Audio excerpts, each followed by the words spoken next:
तमिलनाडु का एक मंत्री अभी कल परसों बड़ा बेहुदा एक वक्तव्य दिया है। सनातन धर्म का समूल नाश, ये उसका एजेंडा। डीएमके वर्तमान सरकार का वो मंत्री है उदयनिधि स्टालिन। और ऐसा नहीं कि धोखे से उसने कहा। एक प्रेस कॉन्फ्रेंस में आया जिसका मूल जो शीर्षक है इरेडिकेशन ऑफ सनातन धर्म, ये उस प्रेस कॉन्फ्रेंस का शीर्षक था। उसमें बाकायदे वो लिखकर लाया था इरेडिकेशन ऑफ सनातन धर्म। इसका हिंदी में जो अनुवाद है वो है सनातन धर्म का समूल नाश। और ये कौन बोला? वर्तमान सरकार तमिलनाडु का एक मंत्री। और आपको मैं याद दिलाऊं, अभी जो मोदी सरकार के विपक्ष में जितनी भी पार्टियां हैं, केरल से लेकर के कश्मीर तक, अपोजिट पार्टियां, इन सब ने मोदी सरकार को पराजित करने के लिए एक गठबंधन बनाया है इंडी अलायंस के नाम से, जिसको इंग्लिश में पढ़ेंगे तो INDIA। ये उसका घटक दल है और उसका ये मंत्री। अभी मुंबई में एक बैठक हुई है इस पार्टी की, ये सारे गठबंधन जितने भी पार्टियां हैं, और इसके ठीक 24 घंटे बाद दक्षिण भारत की ओर से ये वक्तव्य आ रहा है। सकते हैं कि मुंबई के उस बैठक में क्या एजेंडा रखा गया होगा। इनके निशाने पर देश का विकास नहीं है, इनके निशाने पर सनातन धर्म का विनाश करना। इसलिए मैं सोशल मीडिया के माध्यम से भी भारत के युवाओं को और भारतीय सभी माताओं, बहनों और भाइयों से प्रार्थना है कि यदि सनातन धर्म के मानने वाले हैं आप सब, तो कृपया भूल करके भी ऐसी गलती न करना कि देश की सत्ता इन मूर्खों के हाथ में आ जाए जो सनातन धर्म का समूल नाश करने की भावना रख रहे हैं। सारी विपक्षी पार्टी एक हो गई है और इन सारी पार्टियों में आप देखो, सभी के निशाने पर सनातन धर्म है। चाहे वो सपा हो, चाहे वो आम आदमी पार्टी हो, चाहे कांग्रेस क्यों ना हो। शायद आप लोग भूल गए होंगे, कांग्रेस पार्टी के ही एक नेता ने भगवान राम के अस्तित्व पर उंगली उठाई थी कि राम जी काल्पनिक थे, राम सेतु, ये सब व्यर्थ की बातें। आम आदमी पार्टी के भी एक नेता ने कुछ समय पहले वक्तव्य दिया था कि मंदिर जाना, पूजा पाठ करना, ये सब बेकार की बातें हैं, नहीं करना चाहिए। कैसे कैसे लोग देश की सत्ता के लिए लालायित हैं और इन लोगों के निशाने पर केवल और केवल हमारा सनातन धर्म है। मैं उस तमिलनाडु के उस मंत्री को कहना चाहूंगा कि जो सनातन धर्म के समूल नाश की कल्पना कर रहा है, एक जमाने में उसी दक्षिण की ओर से रावण ने भी यही कल्पना की थी, सनातन धर्म के समूल नाश की। परिणाम क्या हुआ? उसके खानदान में कोई दीपक जलाने वाला भी नहीं बचा, उस रावण का ही समूल नाश हो गया।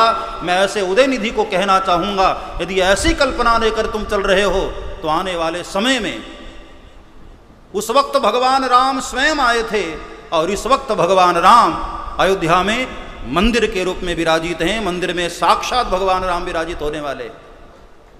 आने वाले समय में तुम्हारा भी क्या हश्र होगा, ये भविष्य बताएगा। कंस सनातन धर्म का समूल नाश करने की भावना रखा था, परिणाम क्या हुआ?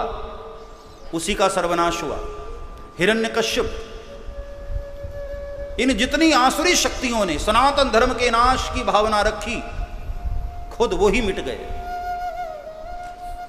और आश्चर्य की बात ये कि ये सारे के सारे दल एक जगह होकर के दलदल बन गए।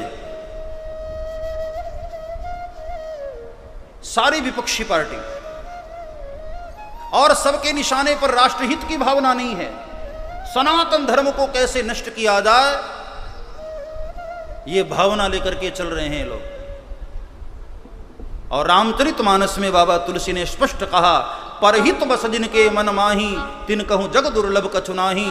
जिस महापुरुष के भीतर राष्ट्र की उन्नति की भावना है, दुनिया उसका बाल भी बांका नहीं कर सकती। और ऐसे लोग पराजित होंगे और इनका ही सर्वनाश होगा। मैं राष्ट्र के लोगों को प्रार्थना कर रहा हूं, भूल करके भी ऐसे लोगों के हाथ में सत्ता न देना जिससे हमारे सनातन धर्म को खतरा हो। मैं तो पूरी दुनिया में जा रहा हूं, देश विदेश हर जगह जा रहा हूं। विदेश की धरती पर आज जब ये कहता हूं कि मैं भारतीय हूं, तो भारतीय नाम सुनते ही विदेशियों के कान खड़े हो जाते हैं। और क्या आदर की भावना आती है। ये आज ये भारत की स्थिति कहां से किस ऊंचाई पर पहुंचा है हमारा भारत। वैश्विक स्तर पर, चाहे वैज्ञानिक दृष्टि से देखा जाए, आर्थिक दृष्टि से देखा जाए, विकास की विकसित स्थिति को देखा जाए, भारत कहां से कहां पहुंचा है। और पिछले 60-70 वर्षों में इन सारे दलदलों ने मिलकर जो देश की सत्ता चलाई, उसमें भारत की क्या स्थिति ला करके खड़ी कर दी थी। इसलिए ऐसे मूर्खों के हाथ में, जिनके दिल में सनातन धर्म के प्रति इतनी नफरत भरी, ऐसे लोगों के हाथ में कभी भी देश की सत्ता नहीं आनी चाहिए। ये तो भल मानो भगवान की कृपा हुई और हमारे देश को संभालने वाला एक महापुरुष आया।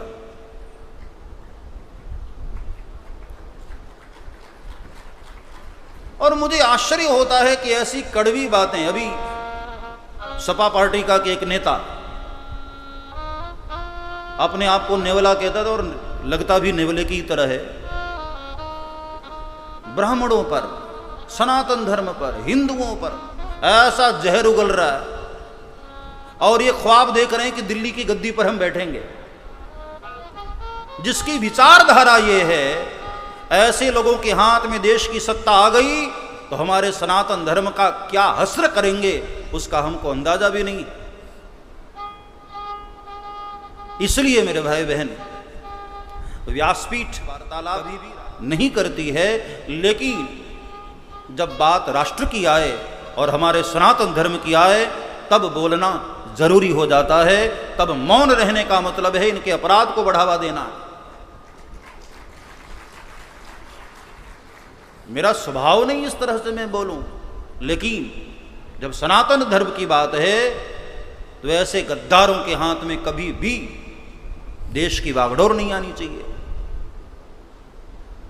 उसी दक्षिण से रावण ने विचारधारा लेकर के रावण चला था कि सनातन संस्कृति को नष्ट करूंगा। कितने कितने शास्त्र जला दिया था, कितने कितने यज्ञों को बंद करवा दिया, कितने महात्माओं का कत्ल करवा दिया। और परिणाम क्या हुआ? एक सत्य संग भगवान राम के सामने रावण की सोने की लंका भी तहस नहस हो गई और समूल नाश हो गया रावण का। ऐसे उदयनिधि जैसे न जाने कितने सनातन धर्म के द्रोही अपने मन में ये षड्यंत्र रख करके चल रहे होंगे, लेकिन ये भूल गए आदिगुरु शंकराचार्य भगवान, उसी दक्षिण भारत से, जिन्होंने वेदों पर भाष्य किया और जिन्होंने सनातन धर्म की गहराई का दुनिया को दर्शन कराया। उपनिषदों का यदि अध्ययन किया होता तो ऐसा धर्मद्रोही कभी ऐसा वक्तव्य नहीं दे सकता था। सनातन धर्म को नाश करने की सोच रहे हो, पहले अपने आप को बचा लेना। हमारा सनातन सनातन है साहब, कौन सनातन को नष्ट कर सकता है?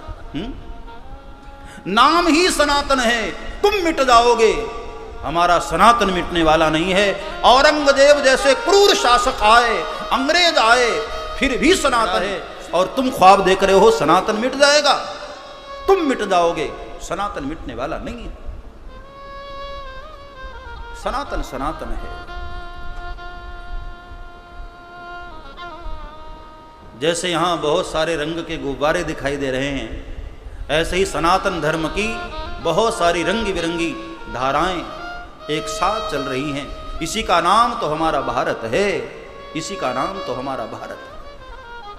अनेकानेक पंथ, अनेकानेक मत, अनेकानेक मतावलंबी सनातन धर्म की छाया में पल रहे हैं और एक साथ चल रहे हैं। और इसमें कुछ ये मूर्ख लोग सनातन धर्म को मिटाने का ख्वाब देख रहे हैं।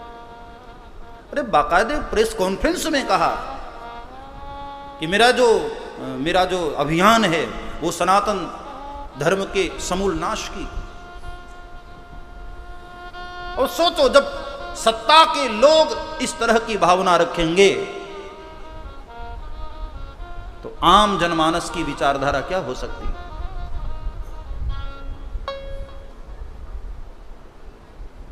हम किस्मत वाले हैं मेरे भाई बहन कि सनातन धर्म की डूबने की स्थिति में, लड़खड़ाती स्थिति में कोई तो मसीहा आया जो सनातन धर्म को उठाने की बात कर रहा है। और सनातन धर्म को उठाने के साथ साथ देश के कई हिस्सों में मंदिरों का, इस देश के कीर्तिमान को स्थापित कर रहा है। हम किस्मत वाले हैं कि उसके छत्र छाया में हमारा भारत आगे बढ़ रहा है।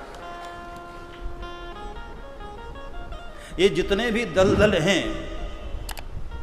एक दल, दो दल, तीन दल, चार दल, ये सारे दल मिलकर के दल ही तो हो रहे।